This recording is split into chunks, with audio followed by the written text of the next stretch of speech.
The Radio Misfits Podcast Network. Hi there, everybody, and welcome to episode 18 of Planted. It's a beautiful morning in Oakland, and today we've got Narbé Alexandrian, the president and CEO of Canopy Rivers, with us. I'm so excited to have you here today. Just a little bit about him. Actually, why don't you tell us a little bit about yourself, Narbé? Sure, yeah. I don't know how far back you want to go there, but originally from the technology industry, spent about close to a decade in technology and in around startups, large companies, looking at startups, looking at buying, investing, white labeling, running startups. Claim to fame was, I guess, the last technology venture fund that I worked with, which was Omer's Ventures, largest tech VC in Canada. We made a strategic investment into Shopify back in the early days. Company's worth about $160 billion right now. Made about 40 investments. Many of them have been huge successes, and really saw the writing on the wall within the cannabis industry back in 2018, where legalization was just around the corner in Canada. The U.S. was looking at legalizing more and more every single day as more states were signing up for medical or adult use. And really what really attracted me to the industry was the growth rate of what we're seeing taking place. So it looked a lot like the tech industry. And when I mean growth rate, it isn't just about making money. It's that because the industry is growing so fast, any of the ideas and thesis that companies do make can quickly come true, or they quickly be obsolete. So there's an ever-changing guard in terms of what companies are coming about. And that's what attracted me, because that gives startups a huge potential of displacing some of the large incumbents that are out there. And we've already seen that take place numerous times over, with many of them U.S. MSOs coming and eating the breakfast for some of the Canadian licensed producers out there. Why are you interested in cannabis besides that? I mean, I've always been interested in the plant ever since my days in high school, and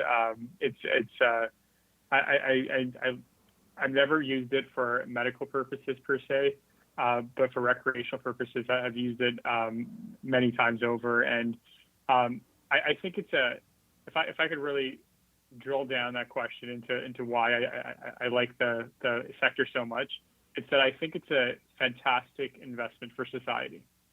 And I say this because if you ever watch TV, cable TV, you see these pharmaceutical commercials come out that say, hey, to help with your antacid, here's a pill that you can take. But here are a list of side effects. And they talk to the side effects while some guy is throwing a football to their grandkid and they're cooking dinner together, and the visuals don't match the narrative in the background. Totally. And it scares the crap out of you when you watch something like that. And then you look at the cannabis side. Anecdotally, we know it helps with arthritis, with nausea, with pain relief, with depression, with anxiety, and the list goes on and on. I do think that we're still ways ahead from medically being able to say this is what it does, just because clinical trials take a long time. But I think it's a fantastic investment for us to make as a society of at least seeing this thing through. And heck, like we could come to a situation where we find out that if you mix Tylenol with cannabis, something happens. We're not there yet, but we need to get there. We need to really get us closure around cannabis instead of just prohibiting it or legalizing it, to really understand what kind of medical abilities that this plant can give us. Yeah, I totally agree. I know I've worked with I've worked with thousands of people with cannabis, and one of the things that especially a lot of older clients will talk about is the fact that they're using it in place of even over-the-counter medications like ibuprofen. And some of them have mentioned that, they had family members that they wished would have known about it because they ended up with stomach bleeds because of, ibuprofen usage. I feel like there's a lot more research for sure. And there's also just the idea of educating people. I have a lot of conversations about, when we educate consumers because they're savvy, and that's not only around, cannabis itself, but also how to be able to be politically involved so that we can influence policy. A lot of people get frustrated when policies don't match their values, especially with cannabis. And it's been one of those things where teaching people that what they need to do is, let the people in government know that not only are they using cannabis, but they're active in society and productive, and they vote. And I think that makes a huge difference for policy. Education really helps with creating more educated policy. And I'm really curious, especially with you just recently allowed edibles in Canada, but what are you seeing on the policy front in Canada around those kind of things? Well, from a policy perspective, we've seen regulators come out and say that unlike the U.S., where you can buy an edible that has 100 milligrams of THC in it, we're going to cap it off at 10 milligrams. And the reason why they want to do that is because they know that there's a lot of risk of having these high dosage products in market. They could be available through the medical channels, but not through the recreational channels. And I think that's a good idea, because first off, we've looked at data that shows that. Let me back up a bit. We looked at data of the entire body in Canada, and there's consumers who are have used cannabis within the last 12 months. There are intenders, which are looking to use it within the next 12 months. And there's flat out rejectors who say they never want to use it. And the split goes something like 20% are consumers, 40% are intenders, and then 40% are rejectors. When you look through the data even more, you find out the intenders, the people who want to use it within the next 12 months, 60% of them have tried cannabis in the past. And then you look at the rejectors, and this is where the data becomes really interesting. 25% of rejectors, people who say, well, no, I'll never use it, have used cannabis in the past. You'll drill down to that 25% even more. You find out that many of them started off with a homemade edible. Oof. And anybody who's tried a homemade edible has probably had a bad trip, too much THC at the same time. You're not used to it. It does attack you in multiple ways versus smoking it only affects you in one way. And they were turned off by it altogether. So I like the rules that came out with 10 milligrams because it does bring in non-consumers into the industry and really pushes things forward. That's from the edibles perspective. And then outside of that, I think Canada needs to do a bit more work on the diversity initiatives around cannabis, making sure that we have a diverse set of owners and CEOs and operators of these cannabis businesses, whether that be women or Black, Hispanics, minorities. I think we need to do a better job from that angle for sure. Oh yeah, definitely. Yeah, there definitely has to be more ownership around that. And I agree with you as far as edibles dosage. There are a lot of people who've been turned off by bad experiences. Personally, I don't eat homemade edibles anymore. I want to, you have to have the conversation about milligrams. And that is something that I've noticed working with. I have a private practice where I work with clients. And when I talk about dosage, they're like, volume? What are we talking about? And it's like, no, milligrams of THC. Know your dose. Yeah. And I think it's really important for the public to understand that dosage is such an essential thing. And the fact is that because we're walking chemistry experiments, we all respond differently. So when somebody comes to me and says, hey, my friend, gets great sleep from these chocolate-covered blueberries and I want to try them, I always say, well, that's wonderful because, conversation is the beginning. Conversation is normalization. But now let's figure out what works for you. And a lot of that is around creating a safe container for experimentation. And I really feel like there needs to be more conversations around that because, it's just like when I do training a few times a year with the pharmacology students at UCSF, and they always ask for exact ratios and dosages for certain ailments. And one of the things that I tell them is, as you know, with pharmaceuticals, it's not a one-size-fits-all thing. And that's why they have all those lovely messages with those happy commercials that always freaks me out, You do get caught in those images too, and then you kind of step away. You're like, wait a minute, they're trying to trick me by dumping me with all this side effects while making me watch the American dream, really, because that's what they're really portraying in those commercials. Yeah. Oh, and for many years, I didn't have cable, so I would only watch TV if I was at a friend's house or visiting my parents. But now, since I'm married and my husband is a football fan, we definitely have cable. But at first, when you're away from it and you look at it and you're like, "This is surreal," but Yeah, it's accepted because we see it so much. We're inundated with it, and I just yeah, you don't get that with cannabis. As a matter of fact, when people are using it, a lot of times they realize that there's a lot of positive side effects that happen with it too, and yeah, that's really nice to hear. You know. totally. Like I live in Canada, and we see hockey games all the time on TV, and hockey's a big sport in Canada. And when you're watching a hockey game, there's kids watching, of course. Like there's lots of kids who idolize hockey players and they love the sport. And during the breaks, you see beer commercials.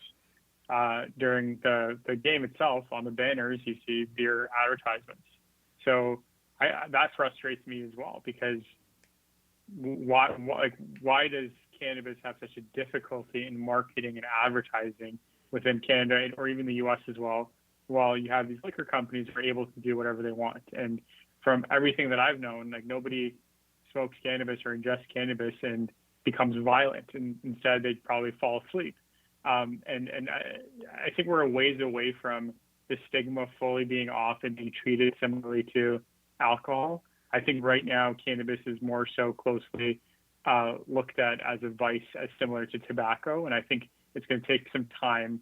And of course, and I always say this, that humans ourselves, we don't like radical change. We like incremental change. Things don't happen overnight. And I think it's going to take maybe a decade for us to really go through the ups and downs of getting this product accepted by the masses. Yeah, I agree. And I think that a lot of it has to do with peer conversations too, because when we were still in medical, I had a woman who came to visit me, and she'd had breast cancer several years before, and she had really bad neuropathy that her doctor wasn't able to help her with. Gabapentin didn't help. All the other pharmaceuticals that they tried didn't help. So her doctor referred her to the apothecarium, and she came to see me with her son. She was even to the point where she was like, "I don't want anyone to know that I was here." I'm like, "No, we don't disclose, visits from people, And she was really nervous about getting high, so I recommended an 18-to-1 CBD to THC tincture for her. And I said, let's try this. Let me give you a dosage to start with. We're going to go slow and low. And, if you have anxiety, this might be helpful for you too. And she was like, "I'm not anxious." And you know how we know our parents better than they know themselves sometimes. Her son just looks at her and is like, "Yeah, you got anxiety, Mom." And so she was skeptical. She took it home, and she called me 3 days later, and it was like talking to a totally different person. She's like, "There's my girl." And I was like, "Hi, hey, what's going on?" And she's like, "This is the first thing that's helped me with my neuropathy. I have the numbness is still there, but the burning sensation is gone. The pain is gone. And I didn't realize that I had anxiety. This is really, really helpful. And I'm so mad that this stigma kept me away from something that gave me relief, and I want to be able to talk to my peers," because she's a senior. She's like, I want to spread the word. And the kicker was that she was a retired pharmaceutical salesperson. And yeah, and Wow. I was like, Spread the word, Mama." Tell people what's going on, because it really, especially I think with our senior population, I just think human beings in general, it's like the peer discussions, like what's acceptable and what's not acceptable, are so very valuable and relevant. Yeah, totally. Your story reminded me of the FDA consultation on CBD, and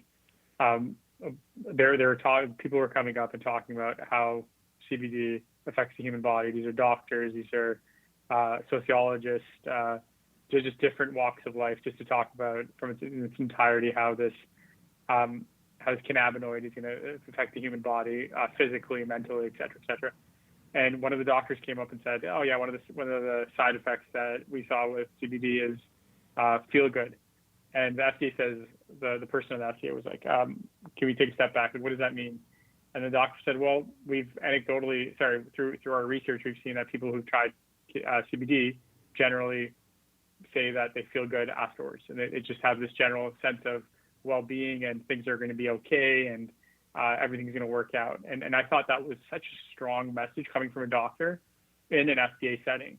That just goes to show how little we know about this, because we keep talking about CBD as being helping out with nausea or arthritis or so-and-so, but there's a huge mental component to it that it's going to take us a while to really uncover because everyone's really wired differently. Yeah, it's true. I mean, that's when people say that cannabis, or CBD, I should say, is not psychoactive. I mean, it is, because it creates a change in the state of your mind. But, for most of us, it's non-euphoric. And for how, like, personally for myself, my body's built for it. I work really well with CBD, but we are seeing, some people who are sensitive to it. But even that in itself, it's not dangerous. It's more of what I've noticed with people is they can get either very elevated to the point where it almost does the opposite of what we think CBD does, like creating a little bit of anxiety, or people have a general malaise, or there's the interaction with cytochrome P450 as well with certain pharmaceuticals. But those are like the only things that we're dealing with CBD. So it's not, for the most part, it does a lot of good. But I do wish that we would have more conversations about how we are all so different with it. I mean, I love it myself, and I know that a lot of people do really well with it. But even, talking about the side effects, it's like they're not harmful. They're just uncomfortable, and then all you have to do is stop using it. Totally. There's no addiction properties to it or anything of that sort either.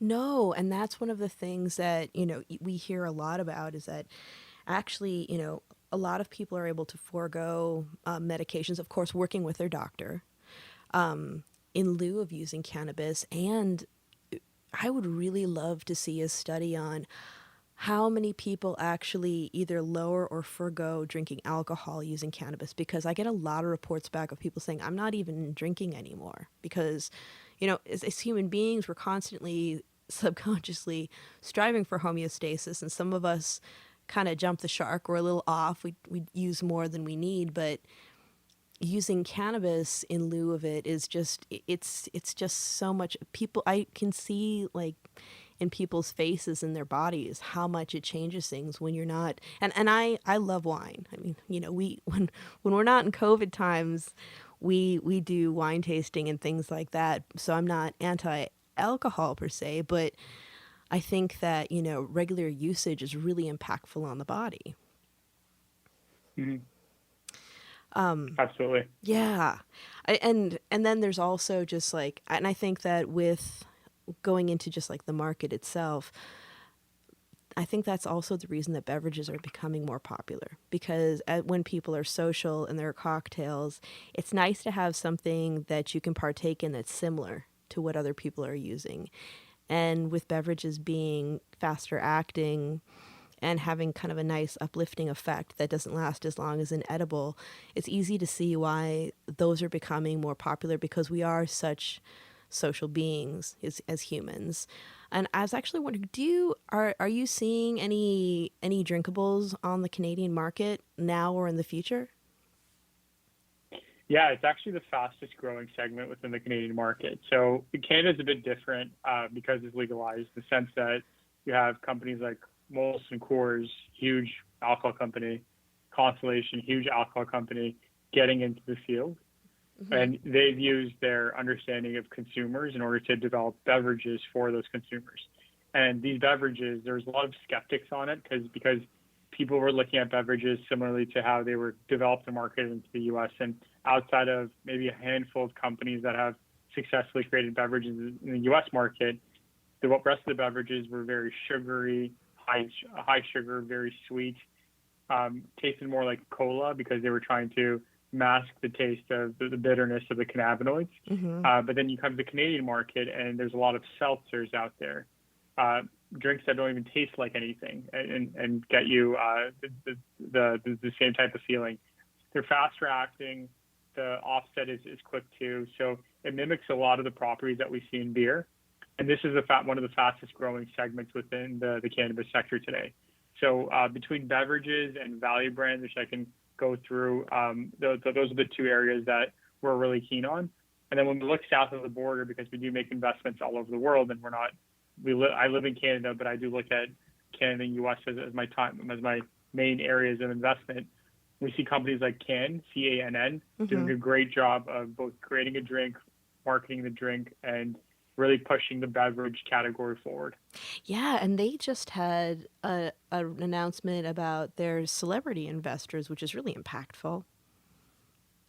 Yes, yeah, and that's been in the works for quite some time. I'm not a shareholder of, I haven't invested in the company whatsoever. I'm just appreciating the talent when I see it, and I think they've done a fantastic job of not only packaging, not only the product, the prices at a reasonable amount so that people can buy large quantities and drink volumes like they do in alcohol, but then likewise the promotion of getting celebrities on board, and not just to make money, but to actually like the product and want to push the product.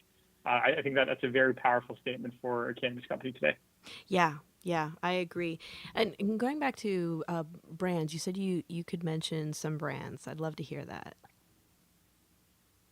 Yeah, I mean, like if I take a step back, I think what people around the world are really redefining what it means to be a middle market consumer.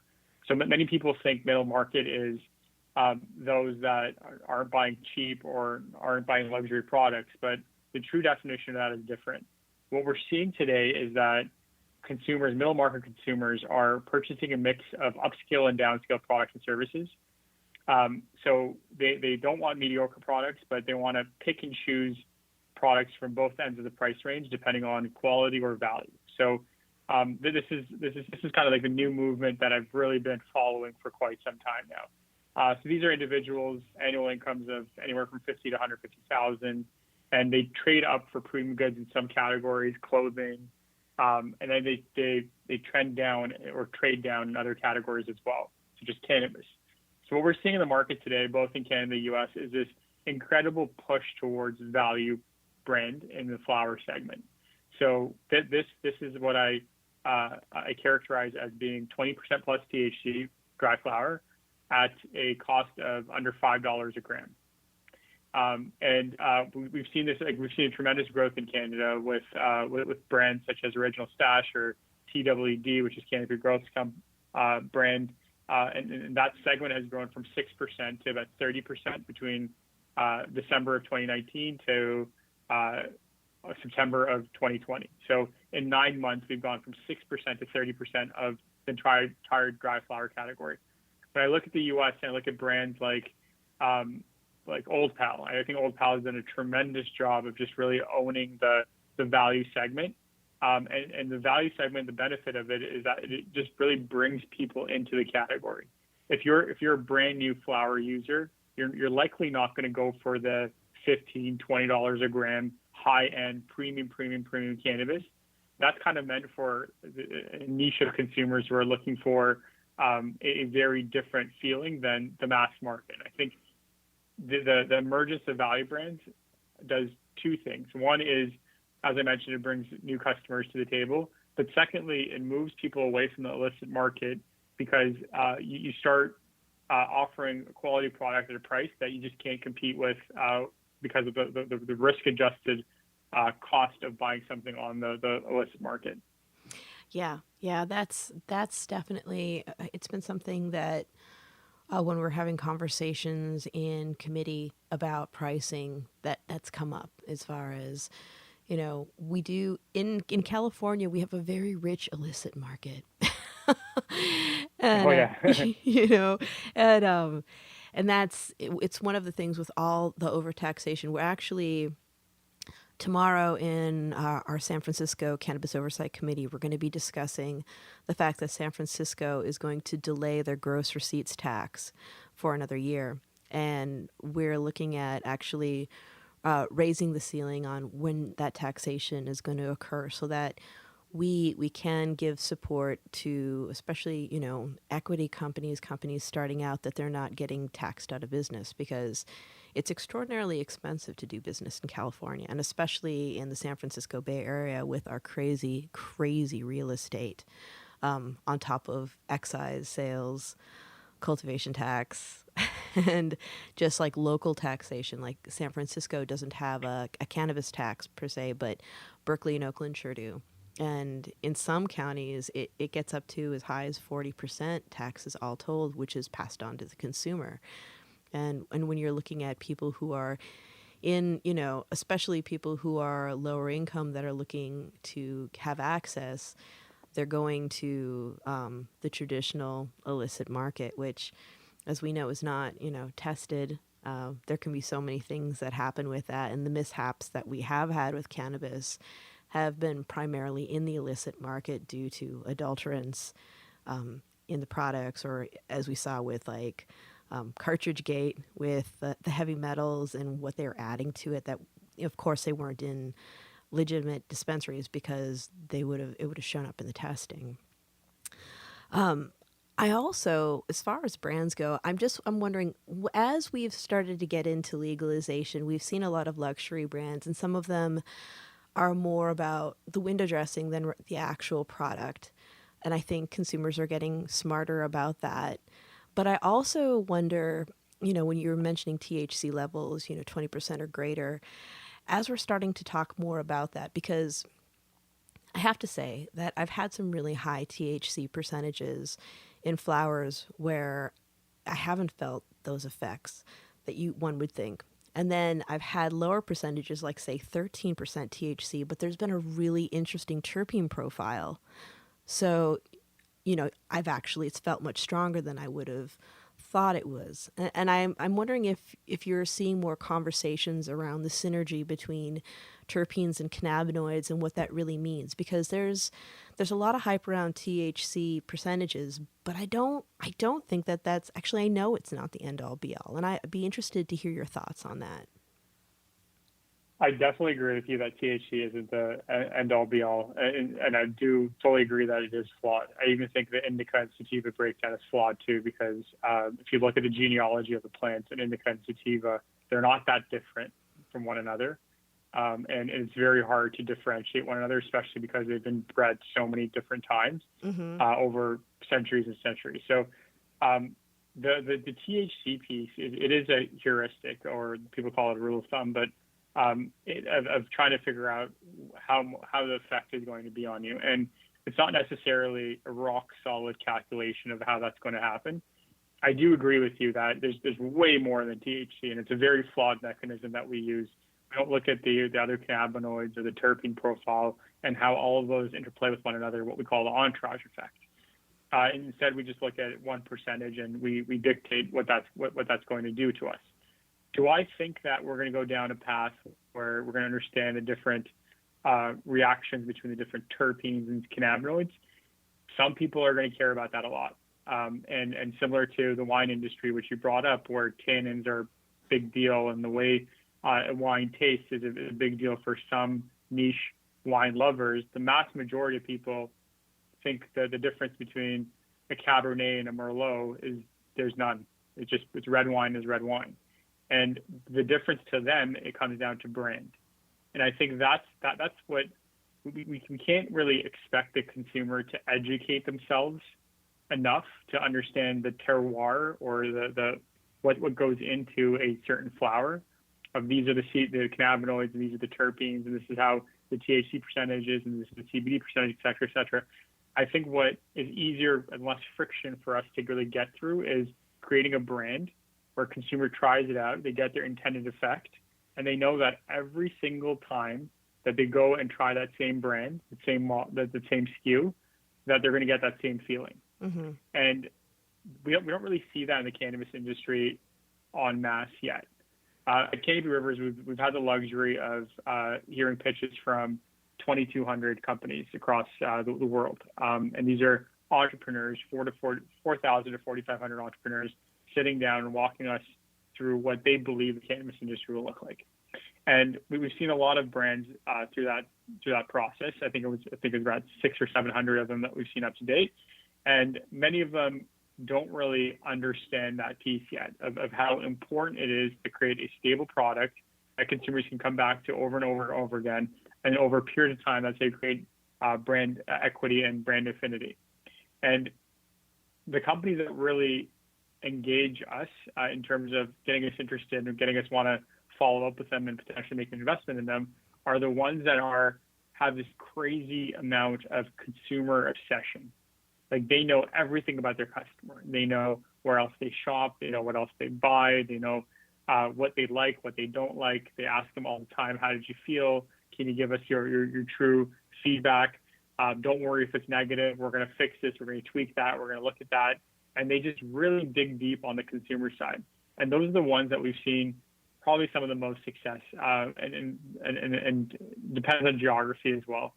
And I really like those stories, because if you're going to sell a consumer product, then you can't just put it on the shelf and say, this is cannabis, I have a nice floral logo on it, and let's sell it. You have to really get into the mindset of your consumer base. Yeah. I completely agree. I'm wondering, I was just thinking about, like, consumers and, education and what they're attracted to, and how are you seeing, like, back in the day when everything wasn't prepackaged and we would actually weigh out cannabis for people. I used to have people that wanted to look at the buds, and they would tell me, "Oh, well, I'm more about aesthetics than effects," which always surprised me. But what do you what do you think that the place is for aesthetics in cannabis? I think there's definitely like a niche that thinks very highly of aesthetics, but for if you look at the data, one of the fastest growing segments within dry flower is pre-rolls. Mm-hmm. And if you think of it from that perspective, nobody really opens the pre-roll to see what's inside of it. Actually defeats the whole purpose of paying extra for a pre-roll. Right. So there's definitely a group of people that do want to look at the aesthetics and cosmetics. And when we look at plant quality and the quality of cannabis, cosmetics is one of the main criteria that you have to look at, because it does get judged. It gets put on Reddit. People talk about it. It can make or break your brand, especially if you're selling dry flower in a jar. Mm-hmm. But for the most part, the mass majority, they just look at it for 2 seconds, grind it up, and put it into pre-roll. And that's kind of what the data has showed us. Yeah, well, I think it's definitely a sensible way to look at it. But then when we're getting into, like, going further with aesthetics into, like, packaging, like back in the day when Candescent first came to market, they had extensive packaging. Like, it looked like a little gift. So you had like an oblong box that had a jar in it. It had a hemp wick. It had papers and matches. And I would have people who would be excited about that because they'd be like, "Oh, it's so pretty. It's precious. It'll make a great gift." But then I'd also have people who would look at me because they were disillusioned with the new legalized, like, recreational market and how the prices went up so much compared to medical, which was already kind of expensive. And the first thing that comes out of their mouths is, am I paying for this or am I paying for the flower? And I was wondering, like, with packaging and aesthetics, what you're seeing with that too. So in Canada, we don't have any packaging or aesthetics differentiation. So that part's always been difficult for producers, because if you can't, what packaging is supposed to do is supposed to give you a cue. It's supposed to give you a cue on the quality of the product, the brand that you're selling, and have you tried it before, and what kind of feelings did it give you. Similarly to when you walk into a room and someone's baking cookies, whether they're infused or not, you smell the cookies, you know they're cookies. And that's kind of the same, what packaging is supposed to do. We don't have packaging in Canada, so everything is trial and error, which makes it very difficult. On the U.S. side, what we've seen is companies can come out with great packaging and they'll knock it out of the park at the beginning because of the novelty fact. People come in, they get attracted to it, they want to buy it. they are paying for it at the end of the day. Like, it doesn't come for free. It does come out of their pockets in terms of what they're buying. But then over time, the novelty wears off. And what really comes into play is what is the product? And does the product match the packaging? And if it doesn't match the packaging, then what you're doing is you're dressing up a not so premium product into a premium packaging, and you're trying to sell it for a high price. And consumers, they talk online, they talk to one another, bartenders talk as well, and all of a sudden you'll see your sales dip. And I love the Candescent product. I've always liked it, but once upon a time they were number one. Now they're top 10. So it's really moved over that period of time. Again, at the end of the day, whether you're selling premium product or you're selling value product, you have to pick a side. There's no room in this market for a middle market mediocre product. Nobody wants to pay a mediocre price for a mediocre product. Instead, they want to know exactly what side of the fence they're on. And once you pick that side, you just need to hammer it out and really understand your consumer and build a product that your consumer likes, and be okay of taking some of that negative feedback. Right. Now, with this past election that we had in the United States, we're overwhelmingly seeing that most people are for cannabis legalization, and actually that it's nonpartisan, because I was doing a lot of work in Arkansas before their medical program passed, and Arkansas is not across the board very liberal state. It's actually more on the conservative side, but they were still for cannabis. Or a couple of years ago, I actually met Michael Steele, the former head of the RNC, who's also in cannabis now. So we're seeing like a broad swath of our population is saying, it's time to legalize. And so we've got a lot of people that are looking at the economic opportunities. And since I know that you totally have your eye on this, what are you seeing as far as cannabis subsectors where there are opportunities for entrepreneurs? Because everybody's scrambling to figure out what to do, even though I always say, and maybe this is, I don't mean to be negative by this, but, in many ways, the green rush is over because we made the most money when there was more risk. Yes.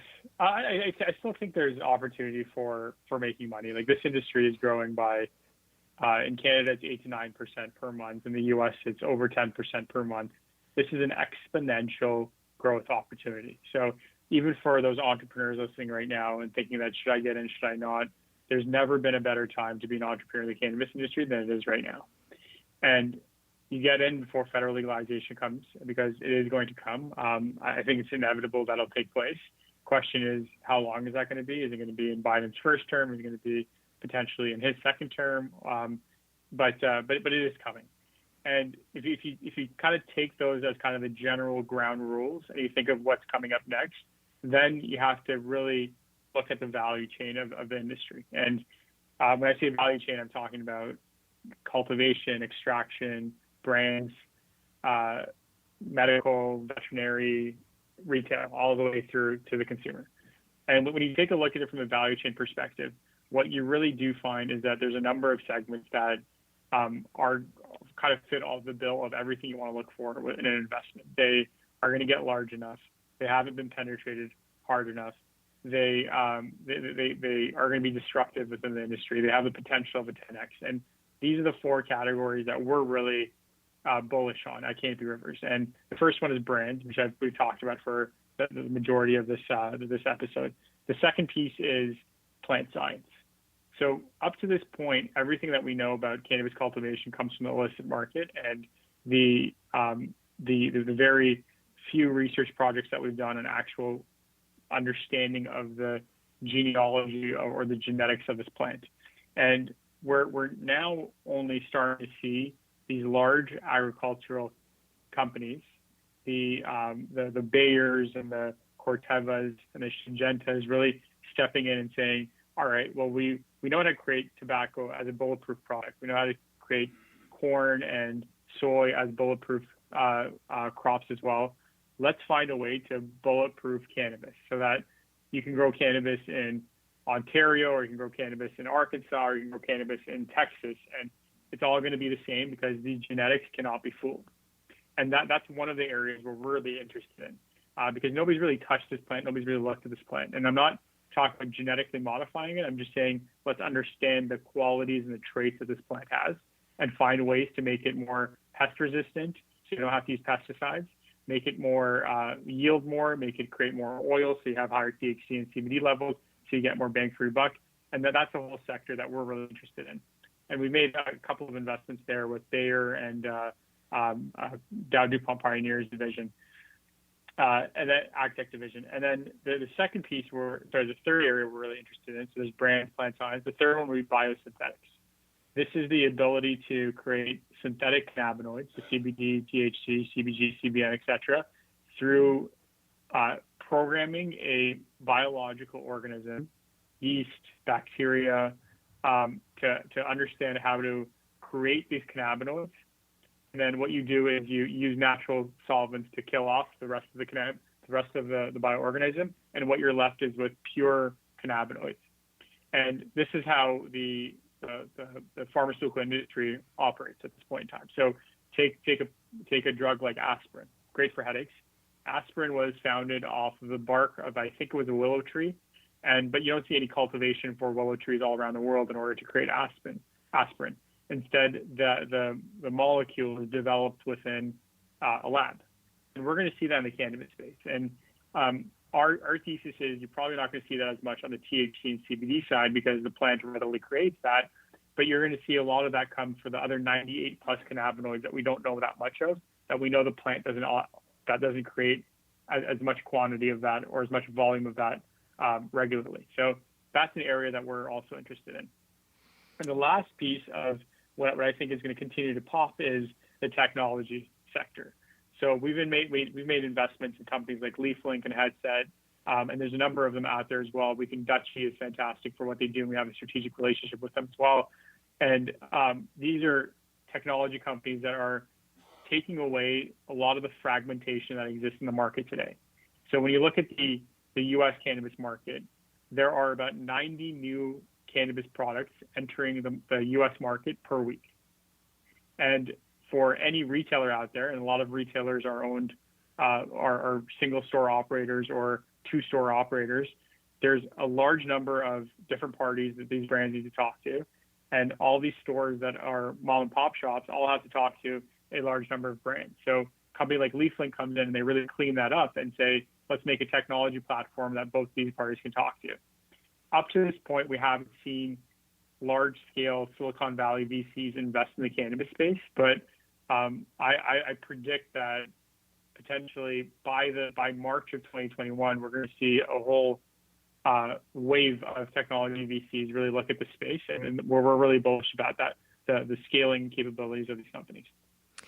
Yeah, every time I speak to a friend or colleague, friend, because colleague would be in the cannabis space, but old colleagues from other areas where I worked, they're constantly trying to ask me about, what should I invest in with cannabis? I'm really interested in it. And I just always recommend that, they just follow the market and study it. But if you had any sort of advice for people that might want to get involved on that end of the spectrum, what would you say to them?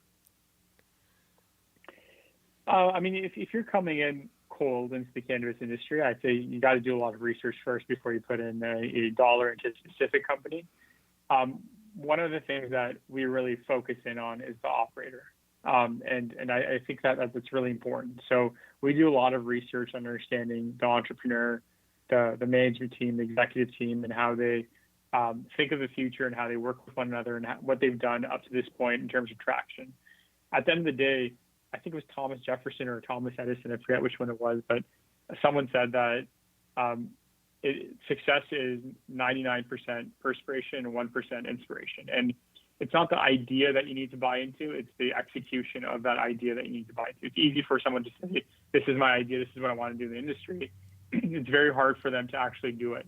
And that's why you don't see any markets for ideas out there. So if you're brand new to the cannabis industry and you want to invest in it, go buy an ETF, exchange traded fund.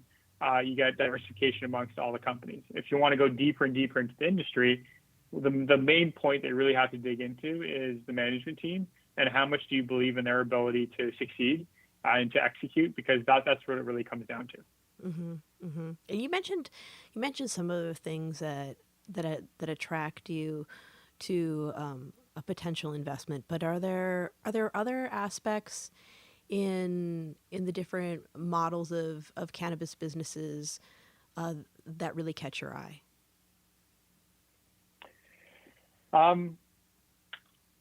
It really, like what we really look forward to is horizontal integration.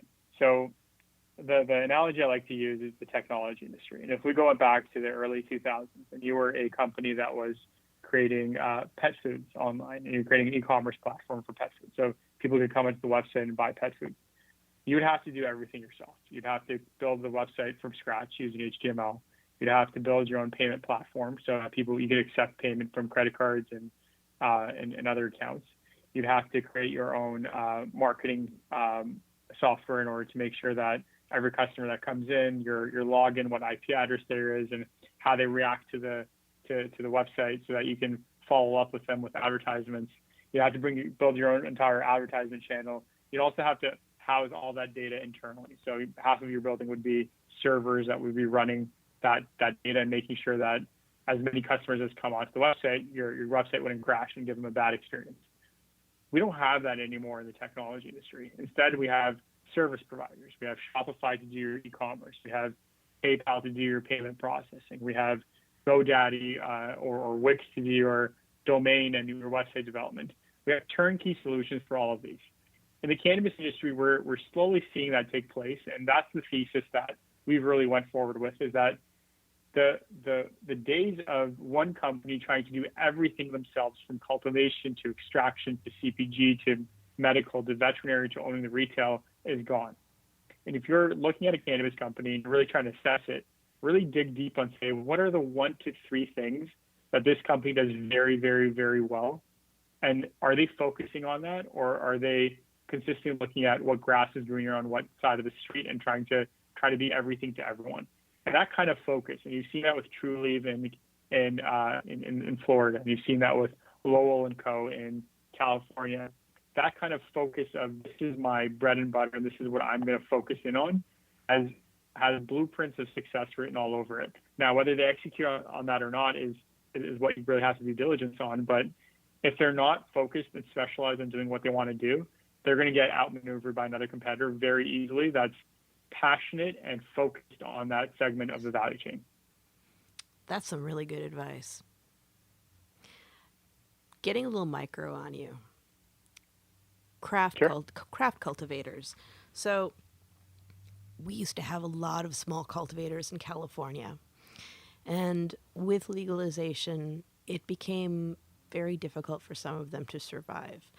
Now, when I look at it, I think about, and I hate, and then I'm going to preface it with what everyone prefaces it with when they say this. I hate comparing cannabis to alcohol. I do. But it's the closest thing that we have. But when we look at, like, in the 90s, when microbreweries started coming into play and we started seeing smaller craft brewers and people who were fans of that, do you see a resurgence in small craft growing cultivation, and where do you see that in the mix? So my quick answer would be yes and no. So the difference between the alcohol industry, I'll pick on beer because it's probably it's an easier anecdote.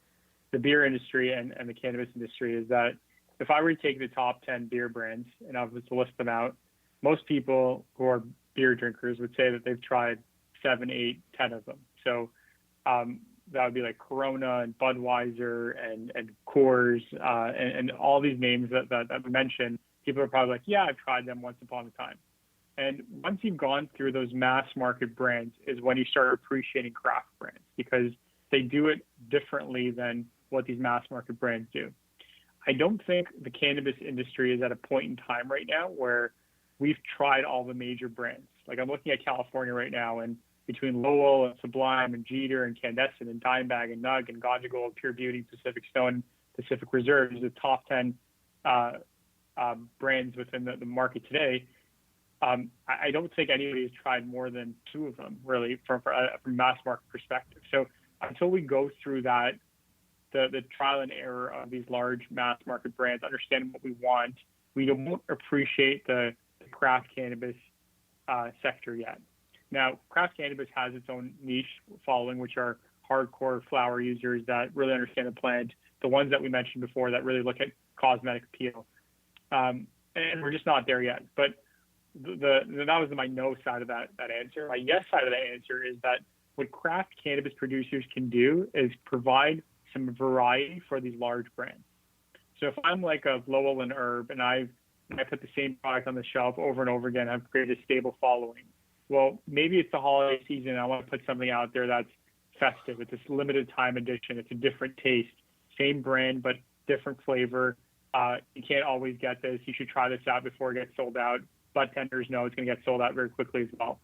And you create that type of scarcity using craft cultivated product, then you can really push the different varieties of production that you just don't see in the market today. So that's where I think craft producers can really hone in on. And we're seeing that in the Canadian market, albeit not as good as I was hoping it to be. But we're starting to see large companies like Canopy Growth saying that, you know what, I'm going to bring out a holiday product for this season, and it'll be limited time, and let's see how it does. And that's where I think at this point in time, craft can play until the market matures to a point where we appreciate the subtle differences between these brands. I wonder if that is going to happen when I wonder how the impact of interstate commerce, when that finally happens, how that will move things around, especially because, you know, a lot of the larger players, a lot of the larger cultivators will definitely be moving into those other markets. And I'm kind of wondering how that's going to impact the appreciation of cannabis. Yeah, I mean, I think it's a very good point. The interstate commerce is going to change a lot. You're going to see cannabis starting to grow in different parts of the U.S. A lot more than you are right now. And that's going to be put into other areas. Like I never understand why anybody wants to go after the New York market as a cultivator, because or even San Francisco, because the real estate values are so high. And it really impacts the cost. Why not cultivate in Arizona or Texas and then push it into the rest of the U.S.? And I think that's where we're going to see major differences. And absolutely from the craft side, that gives those companies an ability to go beyond their own borders. But the difficulty they're going to face is scale. Like they're not the reason they're craft is that they don't have such a large facility. So how can you provide your product to different states when you can't really grow that much?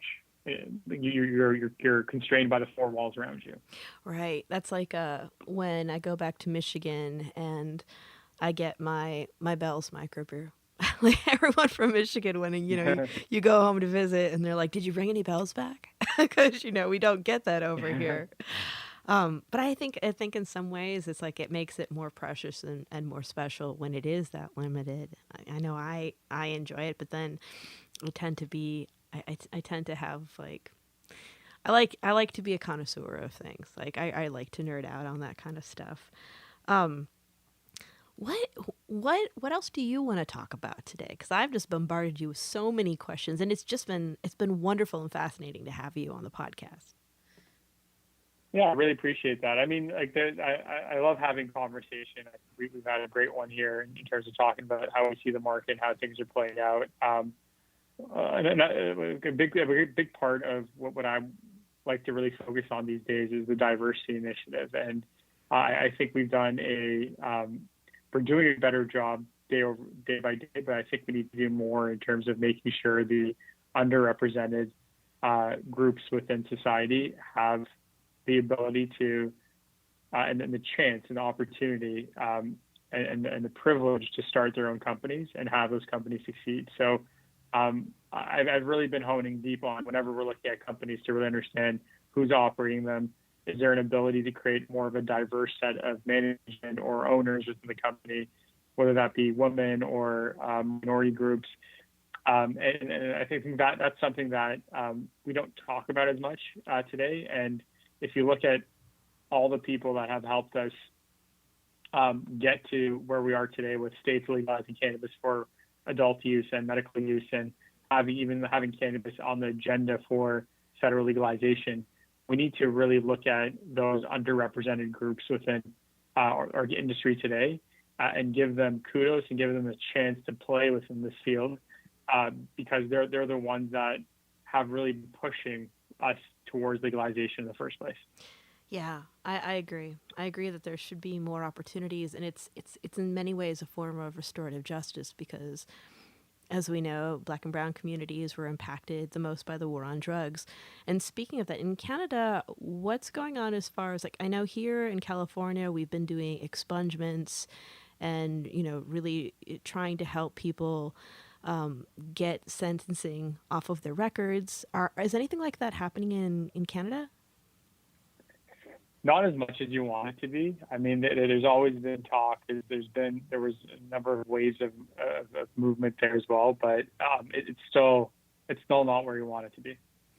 Yeah. And you can get it pardoned because it's federally legal now, and hopefully the similar situation will happen in the U.S. But at this point in time, it's still underrepresented. Like you look at the CEOs of these large cannabis companies, and they don't represent the consumer base statistically of who buys the product. So it's something that really definitely needs to change over time. Yeah, well, we've got a lot of work to do. I just want to thank you. We do, but it's exciting, right? Like yeah. That's what wakes me up every day and gets me so into this industry is that it's not over. Like the growth rate, how fast we're moving, what companies are going up, what companies are going down. Like all of that just makes it for this giant soap opera and then this dramatic roller coaster that I enjoy waking up to every single day. Oh, it's so stimulating. I love it. I mean, that's when people, ask me, or sometimes, because I have so much experience with the products and the plants and the people will say, oh, you're an expert in cannabis. Or when people say they're an expert in cannabis, I kind of chuckle because I'm like, no, nobody is an expert. We're always learning. That's the beautiful thing of this. This is what I love.